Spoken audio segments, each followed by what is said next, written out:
Chris, you really thought you was about to have two women fight for you on national TV. Psych. Hey y'all, what's up? Welcome back to my channel. Your girl G here. Appreciate you for tuning in.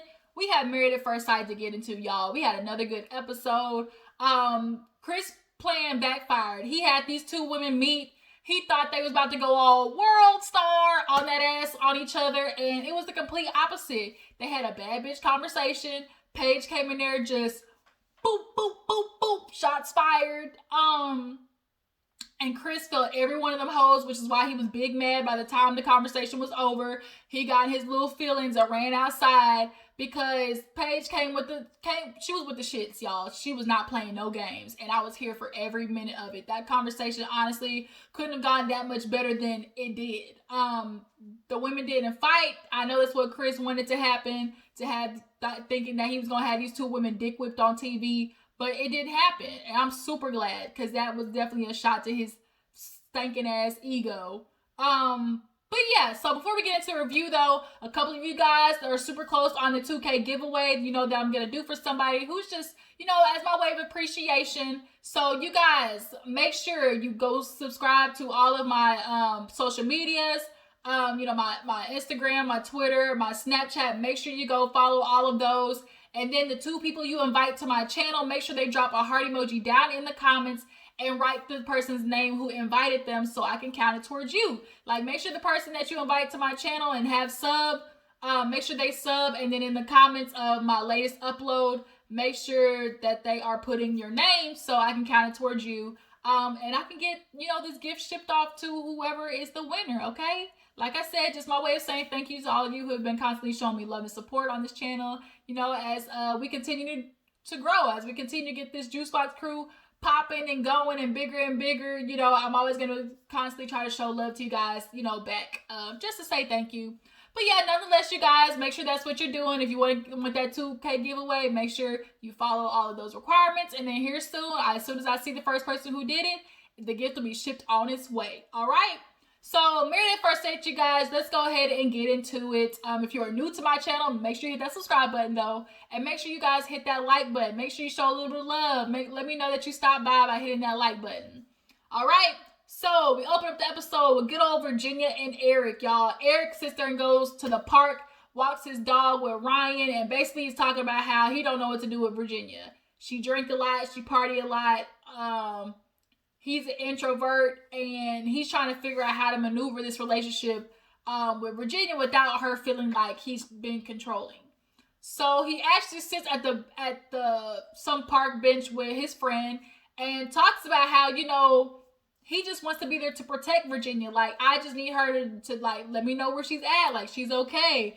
I don't think that Eric is asking for that much, y'all. I really don't. Like, am I tripping? Is he being controlling and me not seeing? Like, I feel like he's asking for basic ass things. He's not asking her to drop a pin. He's not asking her to constantly tag her the location. Like, he's simply asking, hey babe, if you leave, just be like, hey, we got done eating. We're getting ready to head here. I'll be home a little bit later after that. Like, the little stuff. And he's been married. And so the friend is like, you just want to be careful and make sure you're not trying to change her, because then that'll make her resentful. So, Virginia gets back, and she hugs him as soon as they walk in. She shows all that love to the damn dog more than Eric. But nonetheless, he asked her, how the trip was. Did she miss him? Because that was his big concern. Like, is she going to miss me, amongst all these friends that are her, basically her family? She kind of flew past that. I'm not going to lie. Because when they were talking, she was like, oh, I wasn't worried about that part. I was more worried about, the communication, constantly have to text. And he was like, he said, I didn't say constantly text. She keeps putting stuff out there that it's making it appear that Eric is trying to control her. At the moment, he ain't trying to control her. I just don't see it. But he's definitely asking for open lines of communication. And Virginia's just not used to it because she hasn't been in a relationship. She hasn't been somebody who's been, in long-term, staying with somebody, possibly marriage. She wants a boyfriend. She wants a boy toy. She wants somebody to go to the concerts with, to go to the music festivals with, to come home, have drunk, sloppy sex with. Like, she wants the good part, the fun part. But she's not understanding that in between there is actually hard work in a relationship and having to communicate and all these type of things. And Eric is trying to convey that to her, and it's just like, it's just coming off like, to her, because she's not used to it, she's like, oh my god, he's trying to control me. That's how she's feeling. But he's not. Like, I just don't feel like he is. But nonetheless, like, the guy friends come over, and that's a huge concern for Eric as well, because Virginia basically isn't going to give him her guy friends. Like, she's not. So Eric, you got to get with the program.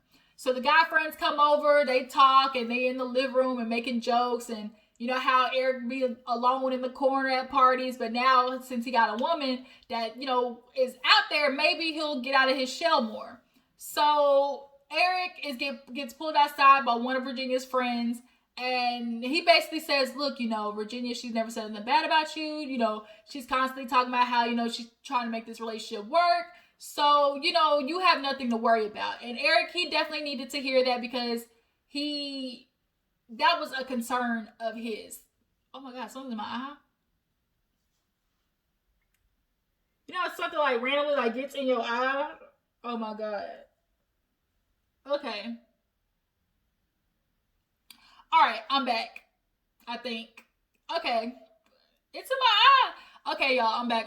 Oh Lord, let me hurry get this shit out of my eye. And I'm tired. I need to go take a nap. But yeah, hold on. So yeah, Virginia and Eric, basically, he talks to the guy friend. His feelings get consoled. He just needed to make sure that they wasn't gonna make no moves on his bitch. Like, he understands that these men go out with Virginia, they get drunk together. He doesn't need to be concerned, like, are they gonna try to move in on my woman? And I don't think so. From the vibe that I see from these guy friends, I really, truly, genuinely think like that's their friendship. So, moving on, we have Haley and Jacob. So, Haley and Jacob, y'all, Haley is annoying me. And I'm glad her friend checked her at this damn table, because she went over to the table and was already talking about, like, I just don't know what to do with Jacob. There's just some things that have me pulling away from him, and I don't know if I can get past it. And so, the friend, was it the friend or the sister? But nonetheless, the girl was basically like, so, what's the issue? And she's kind of like, the 80s, like, why is he packing cassette tapes in the shirt that he brought to our honeymoon? I'm just sitting here like, are you serious? Like, it's not the 80s. And the friend was like, that's it? That's why you upset? Like, bitch, all I'm hearing is he dresses bad. I'm not hearing no real concerns. So Haley is really, honestly, she's a runner. So she's trying to find any reason to run out this bitch, as far as like when it comes to Jacob. And I really think she's gonna miss out on a relationship that could very well be good for her. Because even though Jacob is more introverted, he does have those moments where he's open to doing new things. And you can clearly see that he has some spontaneity in his bones. So Haley, gets the conversation from the sister or friend or whoever she is, and basically was like, girl, look, you gotta understand, this is work. Like, it's marriage. So make the decision to try to work through it, not just automatically throw Jacob to the wolves. Like, don't do that, Haley. You're gonna miss out on a good one.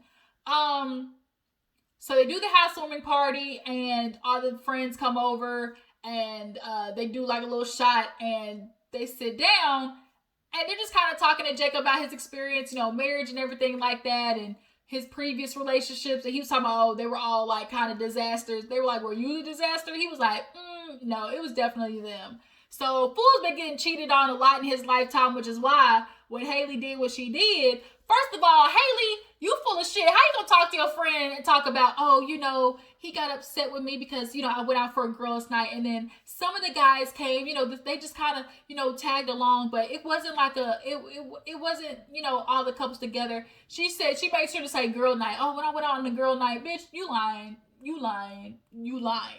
Wasn't no damn girls' night. You got caught red-handed, Skip. So, nonetheless, back to the thing. So, Haley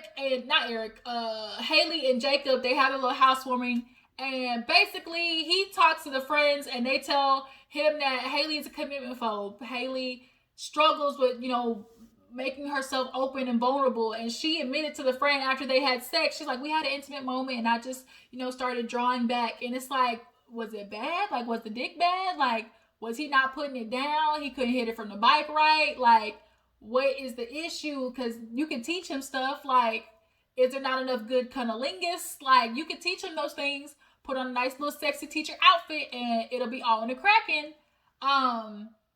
But yeah, so Jacob has got to learn to be patient with Haley. So moving on, we have Clara and Ryan. Y'all, Clara and Ryan are so boring. Basically, Ryan is stuck up. He wants everything to be the way it is. He's super calculated. He's super, he makes sure he's OCD about his life. Clara is struggling because she ain't got no dick. Like, she is emotionally and mentally and sexually charged up. She needs a release. I mean, only thing I can offer you is Duracell, Energizer Bunny. Like, because Ryan ain't giving you he ain't giving you no putt-putt no time soon, okay? But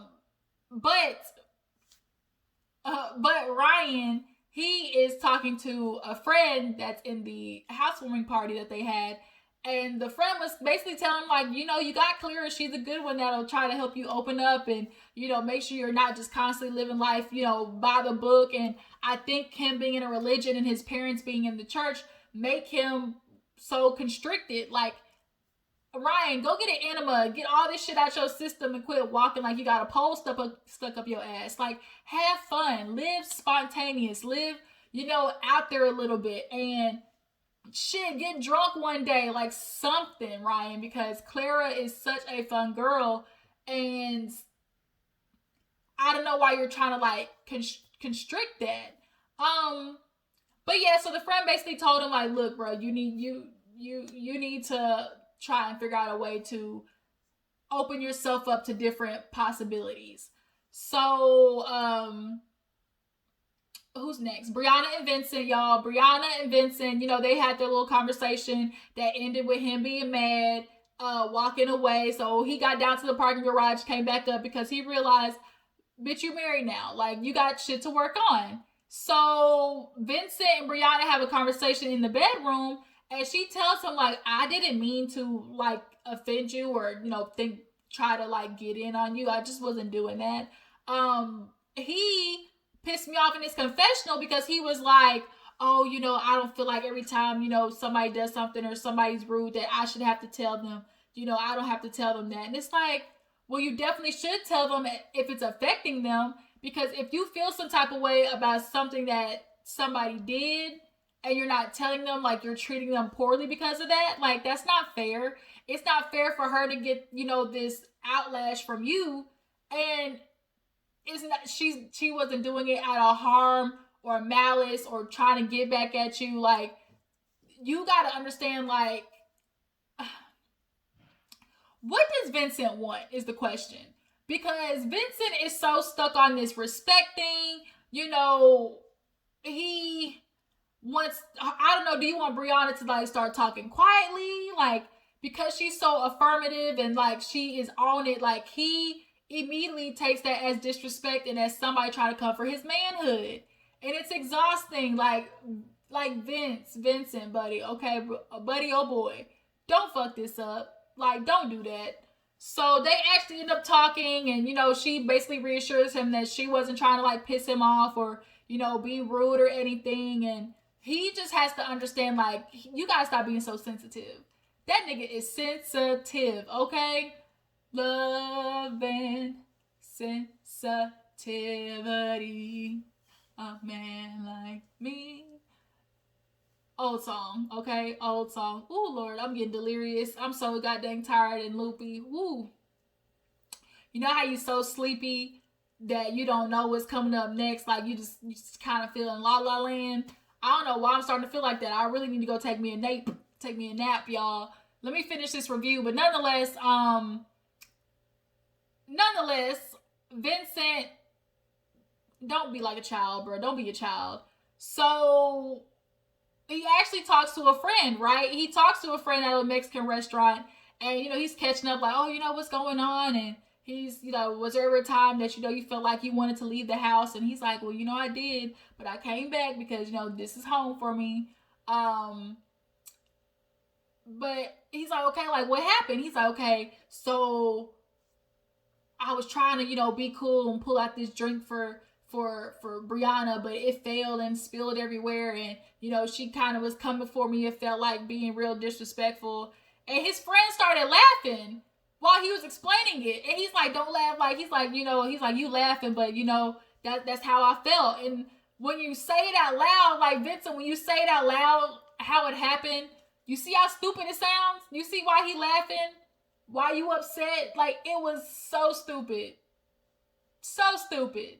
But because he's fragile, his masculinity and his ego and pride was hurt because he admitted, he was like, oh, I was kind of embarrassed. I was trying to like do something cool. I wanted to do something for her, and like I was embarrassed a little bit. So the fact that she was like kind of cracking jokes and making like little remarks on top of him being embarrassed was like rubbing salt in the wounds, basically. That's why he kind of had a moment. So the friend tells him, look, bro, like, you got a good one in Brianna, and you have to understand, like, the way you would react, because he kept talking about, oh, how to, like, respect. So his friend was like, what do you mean respect? Like, what do you want? Like, what is respect to you? He's like, oh, I just thought, like, she would, like, had it been me, like, I would have, like, grabbed a towel, and I would have been there for her, like, wiping the shirt off. And he's like, you can't get mad at her for not doing something that you would have do. Like, y'all are two different people, which is why y'all have to work at this marriage, this relationship. Like, y'all are going to handle things differently. So Vincent kind of understood what homeboy was saying. At the housewarming party, they had the parents come. They had both moms and a sibling. And the Latin moms, they serious about their babies now. They some cubs, some mama bears. But the fact that she's getting along with Brianna is definitely a good sign. They play like a little game, like a little fact trivia game about each one of them. And it was definitely good. Like, there's potential for that family to definitely like meld together, and Brianna and Vincent as well too. So last but not least, y'all, let's get into Paige and Chris. So Paige gets a call, and it's Chris basically asking her, oh, will you be my ex-fiance? I just want y'all to clear some things up. In my head, I'm like, what the fuck is there to clear up? Like, she's not with you. She don't plan on getting with you. At least I don't think so. And you got to do the tooth, like the... Oh, Jesus, take the wheel. Chris... I don't know what Chris wants, right? Like, Paige basically told him, I'll think on it. I'll pray on it. He's like, okay. But Chris goes to meet with his little pastoral buddies, the mentors, and fills them in on what's on what happens. And they excited at first sitting down. They're like, oh, what's going on? You gonna have twins on the way? It ain't no twins, but it's definitely a baby on the way. So he tells them, oh, I'm gonna get a divorce. Me and things with Paige are working out, and I just have decided it'd be the best decision for me to move on. And both of them were kind of stuck. They were like kind of in shock. You could definitely tell, like, it was okay, like, for what?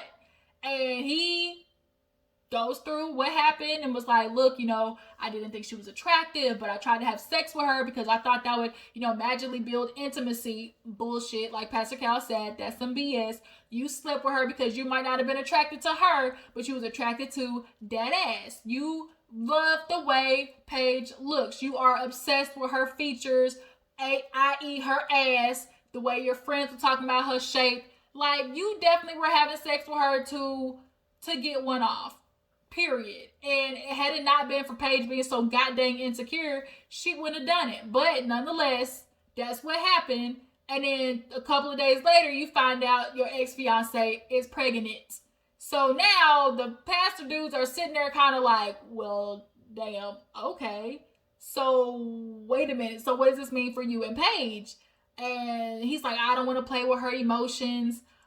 They basically say, you need to understand that you took a vow before God and to do this is, something serious. Like, you didn't do it just for us. Like, you made promises as a husband and you need to fulfill those. And, you need to think about your wife because your wife becomes, your wife is on top of everything, ahead of everything. And he's like, look, I just want to raise my child. And they're like, you don't gotta be with the mother of your child to raise your kid. Hell, being with Paige will make you a better dad. That's what one of them said. Like, you are coming up with so many excuses as to why you can't be with Paige. You don't want to be with her. Cool. So then stop telling her dumb shit like, oh, I think I could fall in love with you. For what? You don't want to be with her, clearly. You're treating her like ass. Like, you play with her emotions, bruh. And now you want to divorce her. And then the dudes are kind of like, don't do that, bro. Like, let me let you know something. Like, for one, you're being selfish. He's like, how is that being selfish? Me not trying to play with her emotions. Like, how is that being selfish? He's like, you're not thinking about it from her perspective. Like, what's going on with her? Like, as a wife, like, you have a good one. She is a diamond. And I think he hates hearing that. He knows that Paige is a good woman. He knows that, which is why he's constantly dragging her on this line. He knows Paige is a good one. And they know it. So they're trying to force him to stay with her. But this is the one time I'm going to agree with Chris. Run. Because you're not going to fuck up my girl Paige like that. And she needs to stop letting you do it to her. So speaking of Paige, she finally meets with... After Chris gets so mad. He was so rude. When he hears something he don't like, he gets an attitude. And he pouts and, I don't want to listen anymore. Like, I'm done with this conversation. Like, he's such a fucking big ass baby.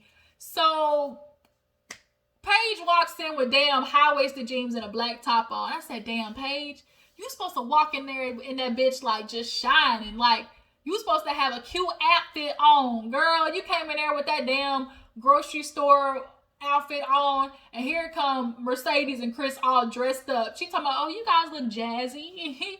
You look jazzy. So she gets right into it. She's like, look, I don't know what he told you, but I'm just letting you know, like, I've been through with him. We were married, and as a wife, I put up with so much. He tells me he's got a baby. I still, was willing to work through it with him, and so I'm feeling some type of way. Like, I put my all into this. I came into this with pure intentions, and I get the short end of the stick. Well, Chris is like, well, I came into this with pure intentions too. You're not the only one. She's like, okay, but I'm just letting you know, because you're saying what you're talking out of both sides of your neck. You say one thing and do another. And he had the nerve to sit there and be like, oh, no, I don't. Like, I've always been honest with you, and I got the track record to pull it to prove it. I'm not playing with your emotions. The fuck you aren't? What do you mean you're not playing with her emotions? Like Paige said, at one moment you're telling me that you love your ex-fiance, you want to be with her. Then the next moment you coming back to me saying, but you still, want to be with me because you think you can fall in love with me. Like, those two things are completely opposite of each other, Chris. Like, are you kidding me? Bruh, fuck out of here. So she was like, look, also, I'm not gonna lie, there was a moment like I'm sitting here like, oh my god, he's gonna move on, and there's a chance that I could be pregnant. And the girl looked at Chris like, nigga, like, you ain't tell me all of this. And she said that Chris admitted that they were intimate, but I don't think Chris told her that they was fucking all up and down that damn hotel, like, every day. Like, I think he told her they might have did it once, but he wasn't being honest. So now she's feeling some type of way. And Paige is over here taking all types of shot at Chris, and he's feeling it. He's like, oh, I'm just agitated. She's like, you always agitated. He's like, no, because she being rude. She's like, no, she's not. Paige wasn't being rude. She was being matter of fact, to the point, and was honest in the fact that, she went into this with everything. And she did get the short end of the stick. Like, she got a husband who not only had an ex-fiance within this process, 7 weeks, bro. She's 7 weeks pregnant. Like, how are you serious about the process but still fucking on your ex? Like, it don't work that way. It does not work that way at all. So Paige is like, I don't know what he told you, but I'm done with this. Like, I've had enough. I get nothing out of this relationship, so I'm choosing to walk away. Oh, girl was like, well, I just wanted to clear up with you, like, I'm not trying to get back with him, like, nothing like that. Like, that's not my goal. So Paige was laughing like, kiki, aha, boy, you was talking about you was going to leave me for your ex and now she don't even want you. Do y'all believe it though is the question. Do y'all think she just saying that? Do y'all think she's just telling Paige that she don't want to be with Chris but really do? I'm sorry, like I halfway believe it and then halfway don't. Like, I don't know. Because Chris got gift the gab. And he looked like he could talk Mercedes into some shit. Like, you see him do it with Paige. He clearly picks a certain type of woman. And clearly he chooses this woman who look exactly like we would expect his, the ideal trophy wife to look like. But nonetheless, after Paige gets in that ass, Chris is upset, y'all. He mad. He big mad. You thought these women was about to fight each other over you? Psh, fuck that. So he's like, oh, you know, I can't wait for tonight. I can't wait to eat dinner. Shoot, I'm gonna watch the game, catch up on the game. And Paige is like, both the girls is looking at him like, really? Like, you immature asshole. You mad. And she's sitting there like talking to the girl. He like, if you got something to say to me, like you could say it. She's like, I was talking to her. And as I was saying, you know, I went into this with pure intentions. And I know that I gave my everything so much so I was going to become a bonus parent. I had no problem with that. But, you know, I deserve better than this. I know that. And I, you know, understand that I get nothing out of this relationship, so I don't need to be here anymore.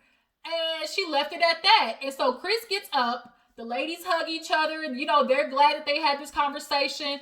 I definitely think that he's going to try to smooth things over with old girl again. Is he going to want to get back with